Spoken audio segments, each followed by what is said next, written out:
a iniciar estudiando el capítulo de los 3 macronutrientes que el ser humano debe utilizar.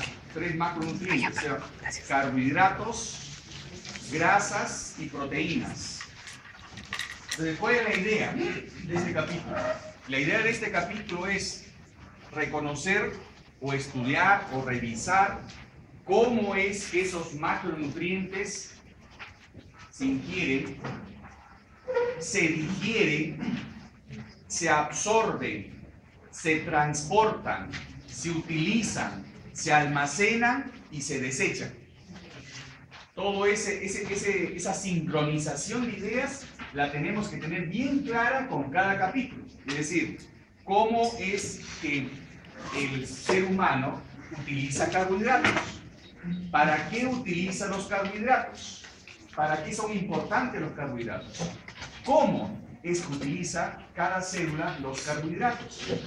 Entonces, ahí es donde tenemos que enfocar, digamos, la clase. Vamos a comenzar por lo más sencillo, por supuesto, yendo a lo más complejo. Entonces, ustedes ya han hablado seguramente de la estructura de carbohidratos, ¿no? Y ustedes saben que nosotros ingerimos 2 tipos de carbohidratos, básicamente. Son en base a polisacáridos. Los alimentos contienen polisacáridos, ¿no? Tienen almidones o tienen glucógenos. Son 2 tipos de polisacáridos. Es poco probable que encuentren glucosa sola en el alimento. Es decir, el alimento contiene nutrientes de manera compleja, de tal manera que la digestión tiene que permitir convertir esos elementos complejos en elementos más simples para que sean absorbibles y utilizados por el cuerpo. Entonces, esos mecanismos los que vamos a aprender con respecto a los carbohidratos. Y vamos a seguir esta secuencia. Miren, los 3 macronutrientes, vamos a ver cómo se digieren, cómo se absorben, se convierten en moléculas sencillas, simples, a partir del cual el enterocito es capaz de absorberlos, ¿no?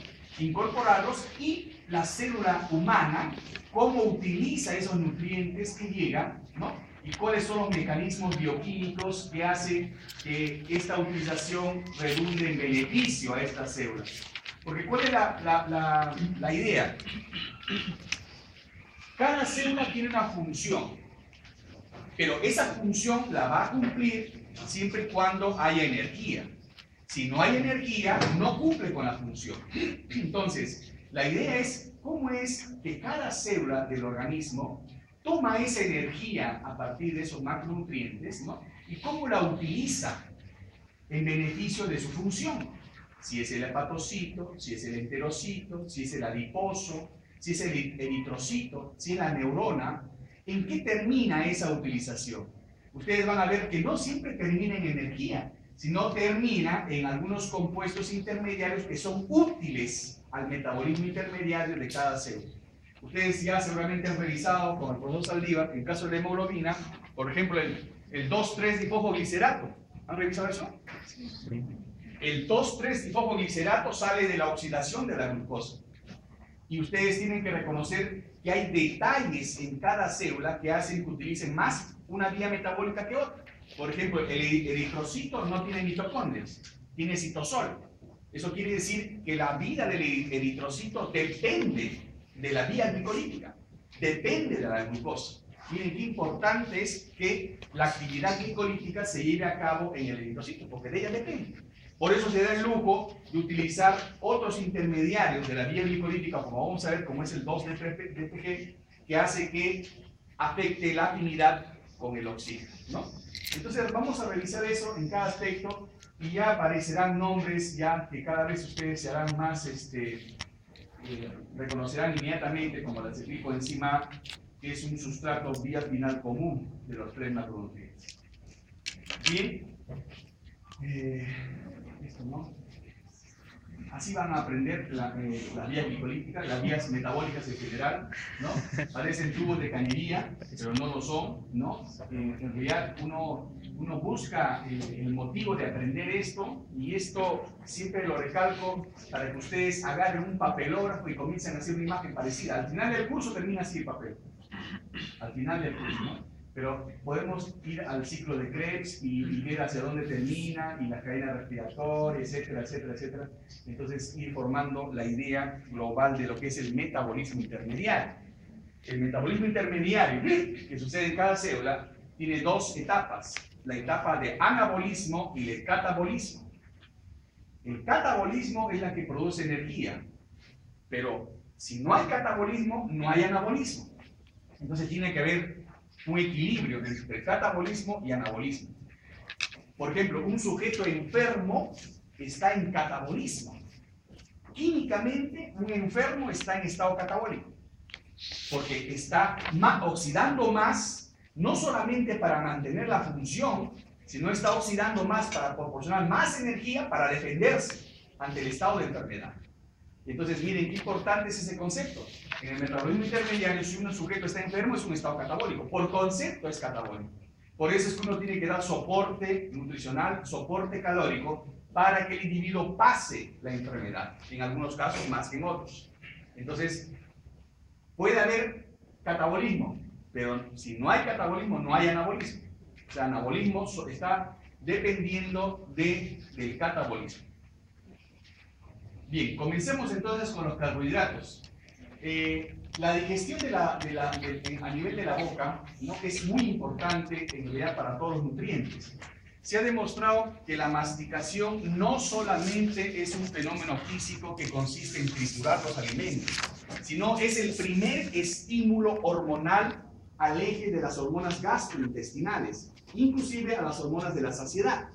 ¿Esto qué quiere decir? Que la masticación, especialmente pausada, la masticación, como se revela en la mayor parte de trabajos de investigación, que dice que cuando uno almuerza, por ejemplo, 30 minutos, no es lo mismo que cuando uno almuerza 5 minutos. Cuando uno almuerza, mastica rápido, la hormona de la saciedad no se levanta. Y por eso que esas personas generalmente tienen hambre a las 2-3 horas, ¿no? No se llenan. Entonces, eso es muy importante. Miren, la masticación no es solamente un fenómeno físico de trituración, sino es un fenómeno de regulación, de saciedad, de comportamiento alimentario. En este caso, los carbohidratos comienzan la digestión en la boca, porque la saliva tiene, pues, una de las enzimas más importantes que inician la degradación, en este caso del almidón o del glucógeno, a nivel de los enlaces alfa-1,4. Recuerden que el polisacárido tiene dos tipos de enlace: enlaces 1,4, que dan los enlaces lineales, ¿no?, y enlaces 1,6, que dan los enlaces ramificados. En este caso, la amilasa degrada los enlaces 1,4 y comienza la degradación a nivel de la boca gracias a la alfa-amilasa o tialina, ¿no? Hay que recordar que hay otros componentes que ingresan, la amilopectina, glucógeno, que contienen alfa-1,6, más alfa-1,6, ¿no?, y que hay que degradar esos enlaces 1,6 que en la boca no hay. Entonces, acá la digestión siempre es parcial y además se detiene cuando el contenido bucal pasa al estómago, donde el pH es ácido. Ya ustedes han recordado o han fijado la idea de que las reacciones químicas se dan a una velocidad determinada por las enzimas. Es decir, nuestro sistema enzimático tiene que funcionar en lo óptimo. Y eso significa temperatura óptima, significa pH óptimo, significa concentración de sustrato óptimo, concentración de enzima adecuada. Esos son los requisitos para que el sistema enzimático funcione de manera adecuada. Entonces, acá en este caso, el pH óptimo de la alfa-amilasa es alcalino. Por eso es que se detiene cuando pasa al estómago. Y acá en esta imagen ustedes ven claramente cómo es un enlace 1,6 y un enlace 1,4. De tal manera que si la ruptura es a este nivel, ustedes tienen una glucosa. Si la ruptura es a este nivel, tienen dos moléculas de glucosa, o sea, una maltosa. Si ustedes tienen a este nivel, tienen 3 moléculas de glucosa, o sea, una maltotriosa. Y conforme se va acercando la hidrólisis hacia el enlace 1,6, se hace más lenta. Se hace más lenta. Por eso que un producto residual de la hidrólisis siempre compromete al 1,6. Y esto se llama dextrina limitante, porque es un límite a la actividad enzimática de la alfa-amilasa. De tal manera que los componentes resultan ser glucosa, maltosa, dextrina limitante y maltotriosa cuando es sujeto de la acción de la amilasa. No se degrada el 1,6, porque la amilasa no ataca al enlace 1,6, solamente enlace 1,4. Entonces, ustedes saben que el objetivo final es formar glucosa. El objetivo final es de esta molécula compleja, cómo la convierto en esta molécula sencilla, a partir del cual es capaz de absorber el enterócito. Acá pueden ver cómo el contenido intestinal pasa al lumen intestinal, y por supuesto en el lumen intestinal está el jugo pancreático, que contiene amilasa, ¿no? Y la amilasa termina el trabajo de degradación del almidón nuevamente en maltotriose y dextrinalina. Pero además el borde del cepillo tiene glucosidasa, de tal manera que la glucosidasa finaliza la degradación de estos componentes y origina glucosa finalmente. ¿Okay? Entonces el almidón, una molécula compleja, se convirtió en una molécula más simple, que es este monosacárido glucosa.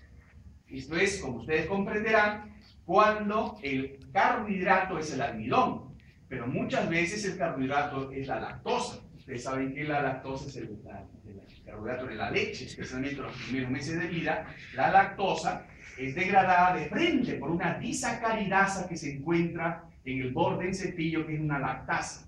Y es una alfa-lactasa que degrada a una alfa-lactosa si esta lactosa viene de la leche materna. Porque las lactosas, hay lactosa y lactosa. La leche de vaca, por ejemplo, tiene beta-lactosa.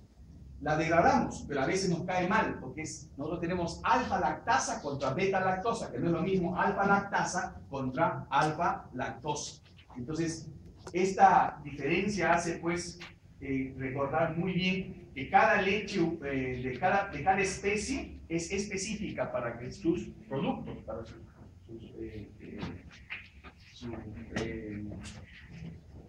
crías, ¿no es cierto? En el caso de la leche humana es exactamente para el bebé, ¿no? La alfa-lactasa con la alfa-lactosa. Por otro lado, también está la sacarosa. Ustedes saben que la sacarosa es el azúcar de las frutas, porque nuestra alimentación está así, ¿no? La sacarosa tiene su disacaridasa también en el borde del cepillo, que es la sacarasa, y que también la encuentran en los libros como sucrasa, y que se degrada, la degradación origina fructosa y glucosa, mientras que la lactasa degrada la lactosa en galactosa y glucosa. Pues ustedes lo recuerdan por sus cursos que han tenido anteriormente, cómo se forman estos monosacáridos a partir de estos carbohidratos. Entonces, acá la idea es que la persona, desde el momento que ingiere carbohidratos, tiene que tener un proceso de masticación adecuado. Primero tiene que tener un carbohidrato adecuado. ¿Cuál es el carbohidrato adecuado? El carbohidrato complejo. No es el carbohidrato simple. Nosotros como especie más nos adaptamos a los carbohidratos complejos, porque la glucosa tiene que elevarse en sangre de tal manera que la insulina se secrete de manera adecuada. Ya vamos a ver cómo influye el tipo de carbohidrato en la secreción de insulina. Por eso es importante tener el concepto ya de que nosotros debemos tener en cuenta que en la dieta debe existir, en el plan de alimentación, carbohidratos complejos, que luego se van a convertir en carbohidratos simples, a partir del cual va a haber absorción. ¿Alguna pregunta hasta acá?